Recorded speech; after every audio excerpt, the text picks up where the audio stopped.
Mayong gabi, tilay Dubai. Gagkaroon na human ako sa akong trabaho. Kauna-una ako sa akong iluto karong gabi. So, muadto ko Giant Supermarket para magtanaw kung sa ilutoon. Pero, nahuna ako nga magluto siguro ko og isda. Welcome sa Giant Supermarket. Ganahan ko diri sa among mall. Kay pinakahinlo ni siya og pinaka-organize. Sunod bag-o pa ni pud ni nga mall. So, mutan-aw tas mga karne, tas mga isda, mga sa klaseng mga isda. Mamili tawag sa tong baliton. Pero naghuna-huna ako nga mo palit ko og sea bream kay lami jud ni siya. Kay feel na ho ang sea bream pag mag-grill nimo, mulanay ang tambok sa tiyan. So, lami siya supsupon. Oh, si Kuya, gusto siya pud mo appeal og pa-video kay gusto daw siya nga mo-subscribe sa akong YouTube channel bisig din ko famous. Niko sige Kuya kay unom ra ang subscriber palihog og appeal diha picture ta. Charot.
Magpasalamat jud kog dako sa Ginoo kay karon mapalit naman ako. Sa una grabe ang giagian sa una bago na ho makapalit og mga pagkaon nga karon parang feel na ho nga ni edad ko 27 pero feel na ho nga mapapalit na naho tanan, especially sa pagkaon kay ganahan man jud ko og pagkaon. Yung mga panahon nga napa ko sabay sa Abu Dhabi, grabe nangandoy lang ko nga gusto ko mukaon diri, gusto ko mukaon biryani, gusto mukaon ko ngana, pero di ko tugtan nga mukaon kay bawalan ka, di ka pwede mo gawas. Pero karon grabe pwede na naho makapalit. Sa una bata pa ko Jollibee, di na naho sa akong pagabata wala na feel nga maadtog Jollibee, di ka picture. Karon pwede na ka, pwede na naho maadto kay doon ra kaadyo, pwede na naho ma-afford. Ug karon pwede na ko magluto-luto bisag unsay trip na ho, pwede na naho lutoon.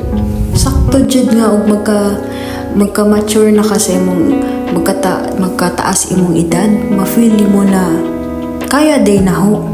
Kay nagian man jud na ho tanan ang mga kasakit sa una.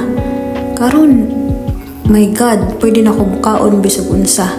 Pero pasalamat gihapon ko bisig gamay lang siya o dako takong tabang na hinaw sa una. Di ko makapalit og bisig sinina, bisig mga panty, may kuan. Pero karon pwede na ko maglaglaag, pwede na ko magawas, pwede na ko ma-vlog. Grabe no. Lahi ra dyan ang sa una o karon.